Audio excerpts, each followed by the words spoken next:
Cheers. Nothing like a good coldie on a Friday afternoon. This is one that I already had open. Anyway, this is AO3 Ignited. Welcome to another nature tour. Another video where I'll waffle on and actually show you a project that I'm going to build today. It's another pond. Another pond adding to my nature addiction.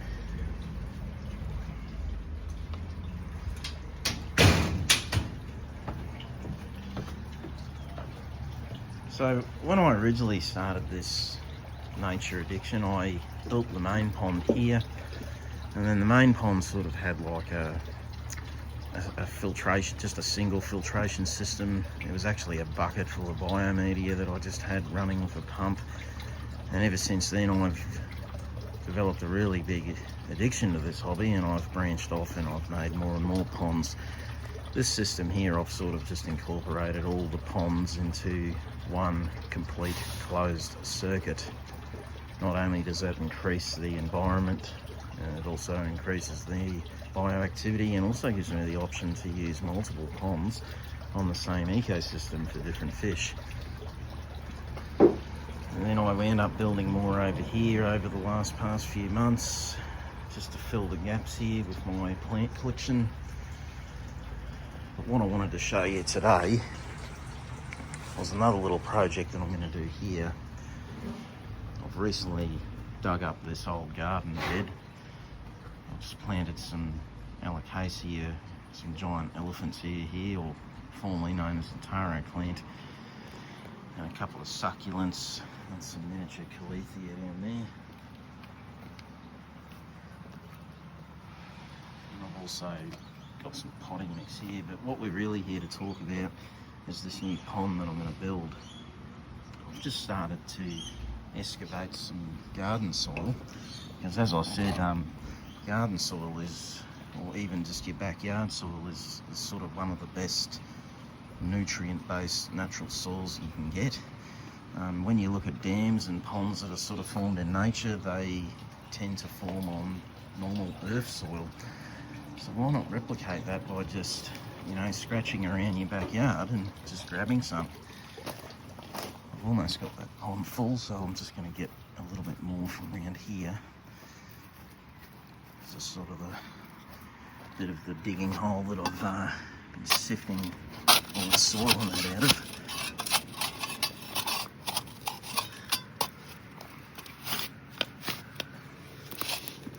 See a little bit more just to top up the pond.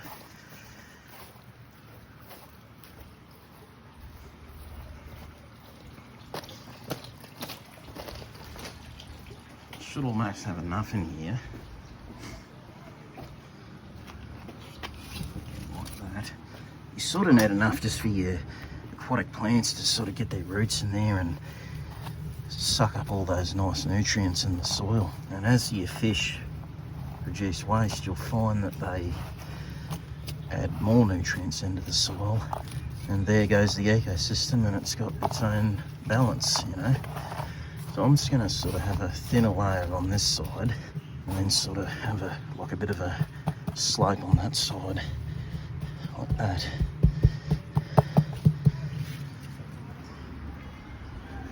What we've got over here, which I often like to use to cap the soil layer, is just some of this cheap propagation sand.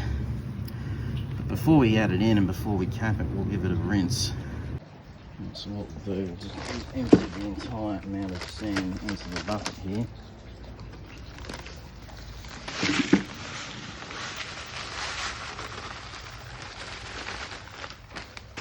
And then what we'll do, we'll just take it over to the sink, and then we'll sort of run the water through there and rinse it out. So there's our sand there. So what you want to do is just run chlorinated or just tap water through it and just sift it around until it eventually turns clear in the water, and then drain as much of that water out. Probably the fact that you are using tap water with chlorine, I'd recommend dechlorinating your new pond setup, even if you are using some water from one of your existing established ponds, because we just don't know how much chlorine or chloramine could be left in the sand from rinsing it. So the idea is you just want to sort of sift it around like that, sort of get the bulk of the filth at the top, and then tip it down like that. And just sort of sift it like that. And you can see all that dirt coming out, which is what we don't want.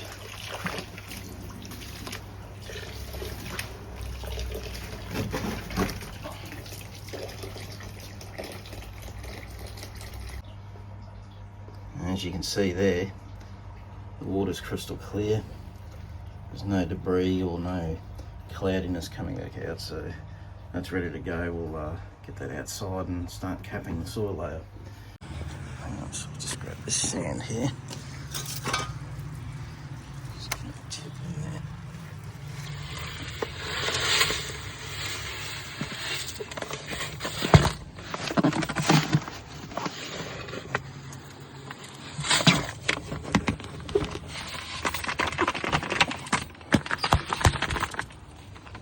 Some of it sort of gets stuck on the bottom here. There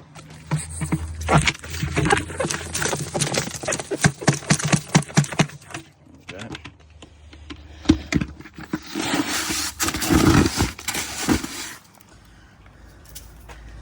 So what you want to do is get it in there and just layer it above the soil, cap it off, and then once we introduce water into this pond, we'll do it really slowly, and the sand should prevent that soil, or the earth soil, backyard soil, whatever you want to call it, will prevent it from clouding up the water.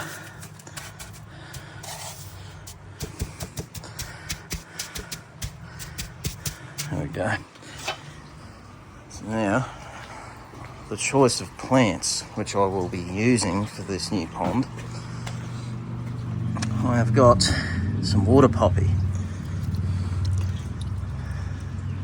Now this plant here is just down at Bunnings, one of their local pond plants, and it's already been potted in here. These plants are known to spread very quick if you've got them in dams or in naturally made ponds, but if it spreads quick in this pond, I do not mind in the least. I want it to cover it. So what we're going to do is we're just going to get it out of this pot. I'm going to take some of these out and separate them and sort of grow them all around in the pond, because I feel that if I put this in here as it is, it's just going to take up too much swimming space for the fish that I'll put in there eventually. So we'll just bring it back over here to the bucket.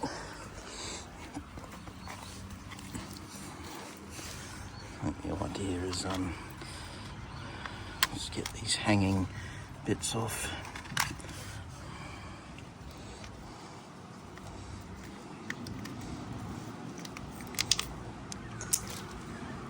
You can see there's probably 3 or 4 plants in here.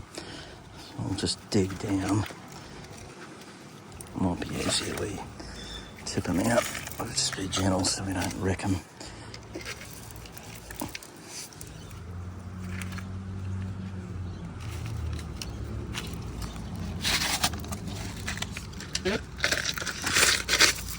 Okay. What do we got here? Rabbit's Wretch Run of Luck. Well, they do say newspaper is good for planting. Right, so just want to grab one of these. This one here. There. See, this one's growing off a runner, so this is also a rhizome plant. So you can just break that off, just pinch it off like that. So you've got another one here growing. So I'll pinch that one off too. So what you want to do is just get that root part, and we want to aim for planting most of these on this higher section here, this mound. So what we'll do, we'll just gently squeeze him down in the soil and through the sand. Just put that, just hide him like that. And then we'll get this other one here too.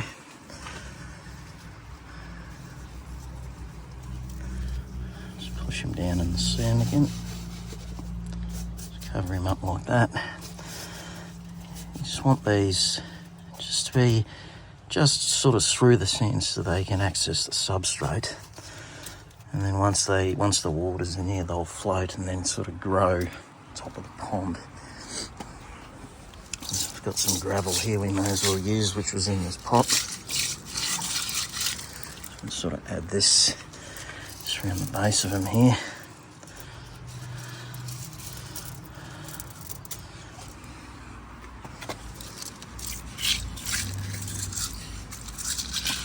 That's the thing about building ponds. You don't have to buy a lot of expensive equipment or expensive aquascaping items. You can just acquire them. Like here, I've bought this plant and I've acquired some little pebbles with it. It's look quite nice here. I'll just pinch off another one of these rhizome runner ones. I might put him right at the back there. Like that. There's some quite nice sort of clay-like soil in here. I might put that in the bucket and use that for another setup. Got this one here. This is the main one. Can't get that main one out. They do get a bit tangled up. This one's sort of the main one.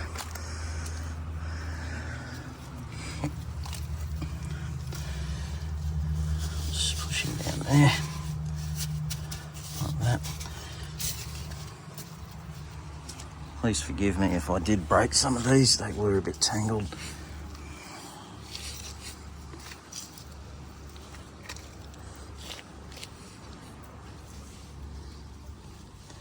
Another runner here. They're all runners in this pot. I'd say what happened is there was one planted here and it's just had runners everywhere. So I actually don't mind if I cover most of the tank with these because I want a completely different pond without floating plants. I just want the lilies to sort of cover the top.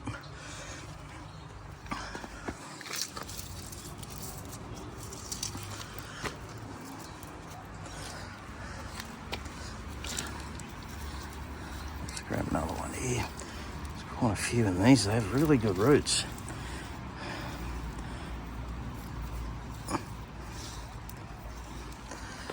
That's a decent sized one there. Try and keep them spaced apart just so they don't sort of overcrowd each other, even though they will in time. That's inevitable.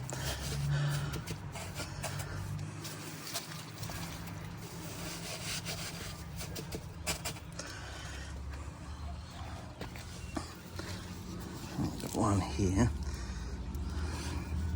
I can probably grow back to. I think that'll do. I'll put the rest of these back. I'll plant the rest of these back in. Oh, there's one more there. I'll just plant the lucky last baby one in here.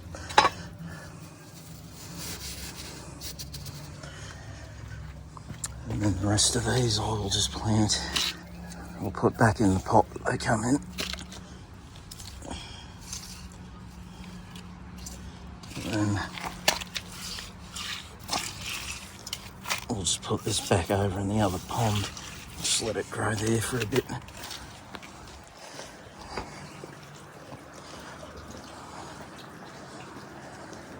Just for the time being anyway, until I decide what to do with it.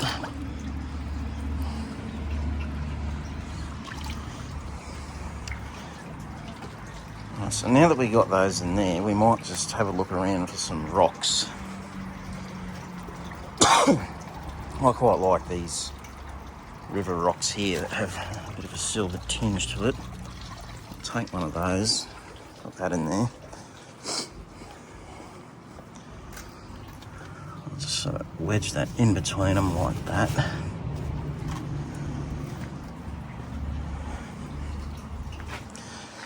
It's a nice Friday afternoon, as you can see. Bit of a sunset going on. We did have some rain earlier, which topped up the pond with the natural water change.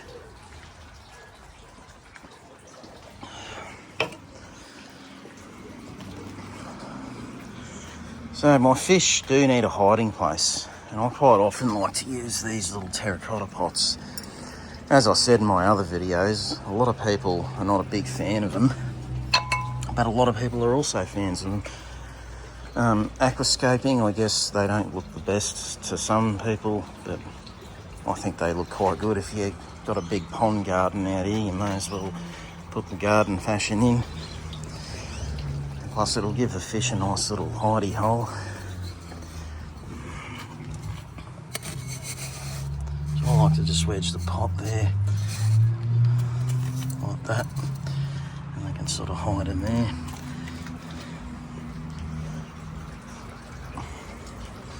I just want to grab some pre-established substrate that's already got some good biological bacteria, which I've got in the Salvinia pond in here. Just be careful I don't introduce any of the Salvinia because I don't want it in this pond. There we go. That'll have heaps of nitrifying and anaerobic bacteria to pre-establish this new pond.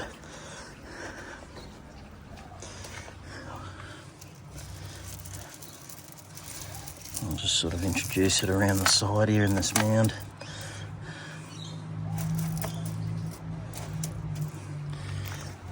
Let's grab another handful. I reckon 2 handfuls should be enough.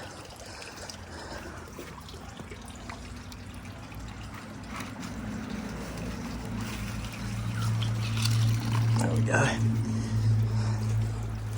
I probably should have just got a container and just done one trip, but hey, where's the fun in that? There we go, just chuck that on there. These will just help anchor these plants and also add a nice little aesthetic to the sort of the slope in the pondscape here.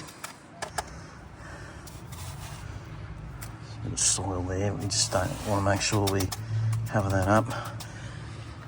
And another thing I will do is get some pre-established propagating sand from this pond.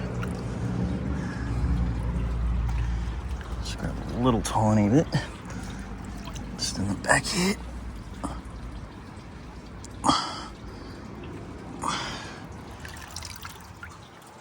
and I'll also plant this Amazon sword in here. This is one of the runner ones that sort of come off one of the swords that I purchased a couple of weeks ago when I set that pond up. Put the Amazon sword in the middle here because once it gets tall it'll sort of come up out like that and sort of blend in with this pink sort of foliage. So there's the Amazon sword.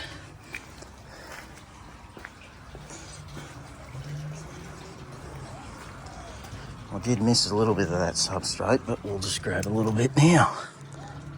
Just under here so I don't disturb the roots of the Velicinaria there.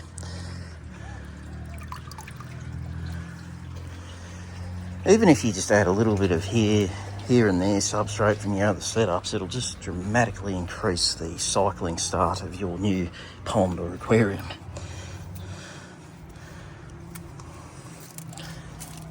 Okay. Alright, now that we've got that sorted out, let's get on to filling it up with some pond water. I'm just going to let that fill up very slow. We did have some fresh rain before, and rain tends to carry a different pH level. So what I'll do is I'll still add a bit of dechlorinator just to be on the safe side once it's full. So while that's filling up, I'll talk about my filtration system which I'm going to use in that pond. And I will do a build video about this unit which I created last night on the top of the head. So it's very similar to that terracotta pot sponge filter thing that I built the other day. This is basically just a plastic bottle with holes in the bottom, or the intake holes, and then it's filled up with riverbed gravel.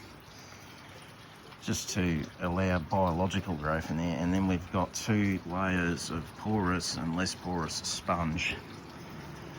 And the way it works is the air comes through the air stone, rises up the tube, and it creates a siphon suction effect. And I've used the irrigation sprinkler riser again just to give it a much more tidy look. So we're going to put that in this pond, and that's going to be our main filtration, which will run off the airline here.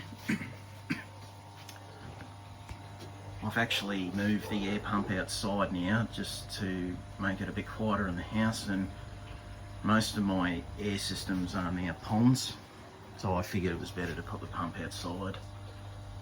So I've got a line running down there to this new pond, and I have another line here which runs under the house, back into the house where the pump used to be, and then it goes back around to the other ponds. So these air-powered ponds, as well as my secondary backup filters in the main ponds. So we'll put this in while it's filling up. I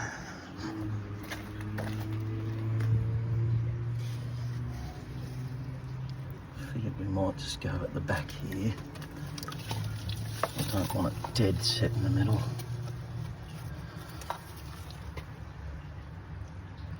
I might get a terracotta pot just because that is sinking in the sand and it's going to block the intake. And if we can sit it in a terracotta pot, or even maybe just one of these drainage dishes, that terracotta pot.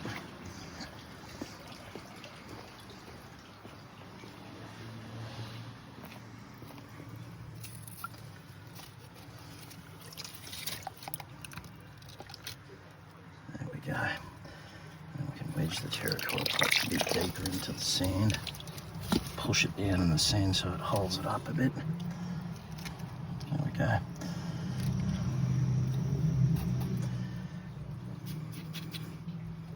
Get these out. This is one problem. Well, I guess that's any problem with ponds, is when you've got trees around, they will drop debris in there. And I've been collecting leaves and banana peels and all sorts of things to try and make my own little compost heap here in this pot. Why pay for potting mix if you can make your own?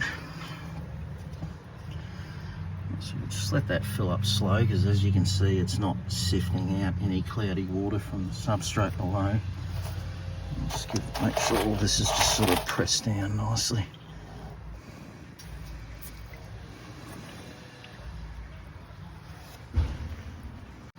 As you can see, there's a bit of cloudiness there, unfortunately, because I did disturb the soil underneath when I had to move the filter over here so it would fit and sort of fit really neat with the irrigation line.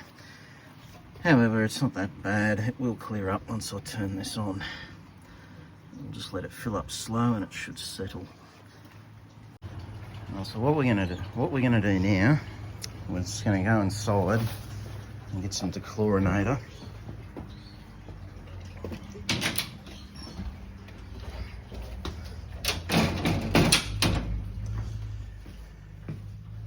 I do have a couple of brands of dechlorinator that I like. I mainly like to use Seachem Prime or the API Aqua Essentials. This one here is probably your best value for money dechlorinator. It's highly concentrated. Just one of these little bottles will cost you 15 bucks and it will last you a very long time. And obviously the larger quantity you buy, the better the value. There's an equivalent one that I said that API makes called Aqua Essential. It's also a highly concentrated dechlorinator, as well as adding that slime coat effect of aloe vera. So what I think I'm going to do today, which a lot of you might not agree with me, being the fact I'm not introducing fish into this new pond today, so I will go a cheaper one.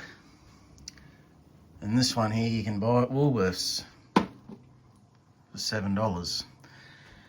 I've had quite a fair bit of success with these cheaper Vita Pet ones. You do need to add a little bit more But essentially, they can achieve the same thing. I would not recommend using them in a tank where you are going to add fish after you've done a water change or after you've set up a new pond or tank with pre-established substrate or pre-established biomedia. I'd recommend using one of those better brand ones, API or Seachem. But just for this pond, because we're not adding fish yet, we're just going to grow plants and let the pre-established substrate kick in and establish more bacteria in there, just to stop the bacteria from dying off with that water that's going in now. And yes, I did mention I was going to add pond water in there, but I just figured it'd be quicker just to put the hose on there and dechlorinate it, so here we are. It's always good to add pre-established pond water. Later on we can top it up with that, just to try and get the pH and all the water parameters good. But we'll add the Woolworths brand VitaPet one.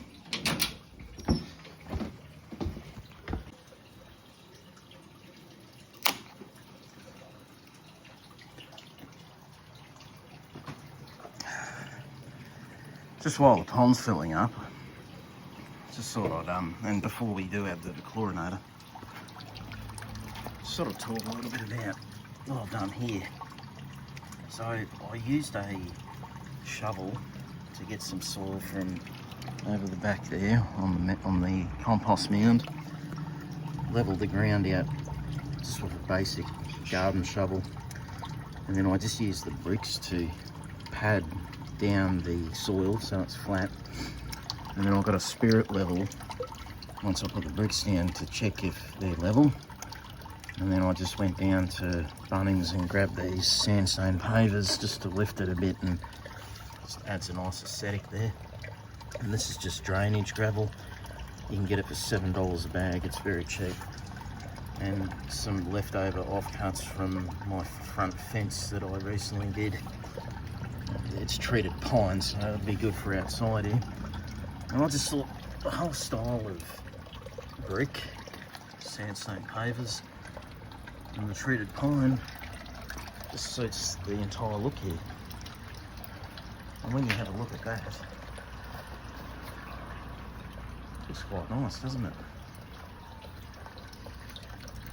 The only problem I can think of is this tree will drop dead stray leaves in here, but that's one of the disadvantages of having ponds outside. Well, in my opinion, they wouldn't be ponds if they weren't outside, would they? I've also decided to just shove the hose into the filter just to reduce that agitation which was happening before. As you can see, poppy lilies in there floating up. Once the water level gets above the top of the filter, turn on the air stone. We'll add a bit of the dechlorinator. This dechlorinator comes with a measuring cup, which is quite handy, and it's only $7 at Woolworths. It's very interesting how Seachem and all the expensive brands don't provide measuring cups, and you pay a lot more for them. But then I also suppose that you're really paying for a much better chemical. Anyway, there's a measuring cup, and the cheap chlorinator says use 5 ml per 20 litres. That is an 80 litre pond. So we're going to need 5, 10, 15, 20 ml.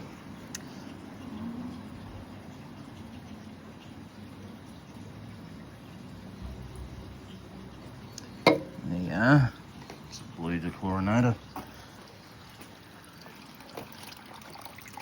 See that water's running in, we'll just tip it there so it sort of diffuses it around. And there you have it. So all that's left to do now is fill her up and turn the air on. Alright, now that's almost there, we might turn the air on.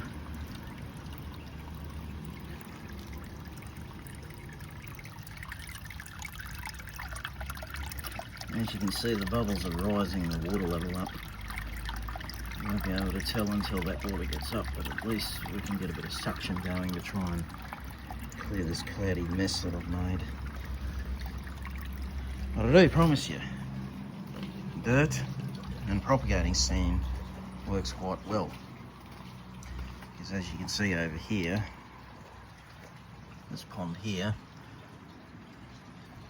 I've really jinxed it today, haven't I? Oh yeah, when I put that pot in there with the poppy lily, it had soil.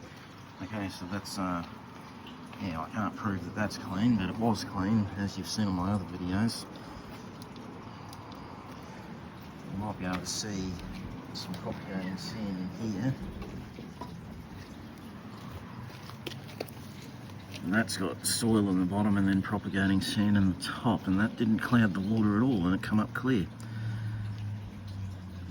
Sometimes when you're building new ponds, it's very hard to avoid clouding the water when you're putting plants in. It's just the nature of doing it, but it does clear up. It just takes a bit of time. I'll keep these torches here. Eventually I'd like to get some solar powered lights to light up the entire pond area at night that run on timers. But for now, I'm just going to make do. Just another thing before we finish up is I just want to drill a little overflow hole in here just for when we get rain and that. I like to just have them at the top here in most circumstances.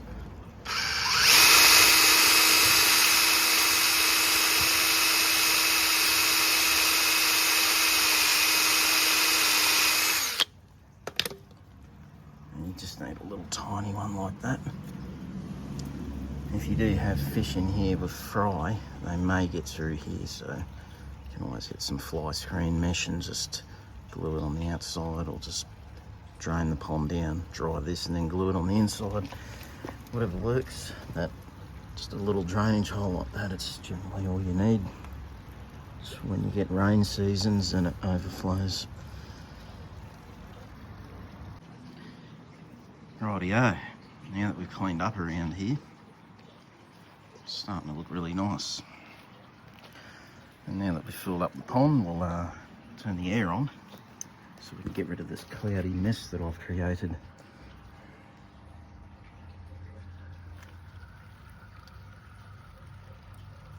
That's what you want, just like a bit of a gentle flow, but not too weak that it doesn't filter. And there we have it. The latest pond build with poppy lily. And a cheap $6 propagating sand substrate.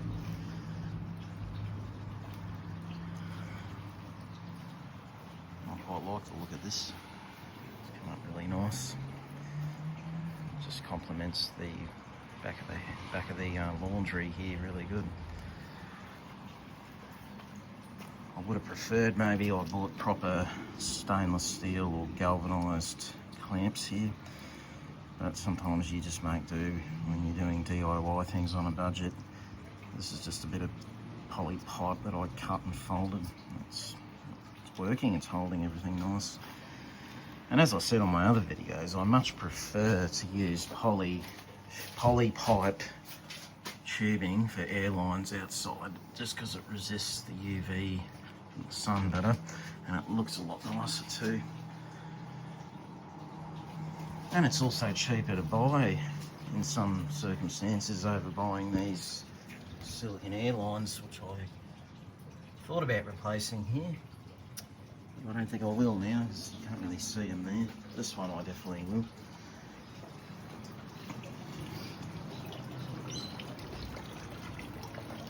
These ones are sort of buried here. That one there should be a poly one. But yeah, that's the new pond. We'll give it a couple of days to clear and establish, and I'll do an update video on it. And I'll talk about what sort of fish I'd like to put in there.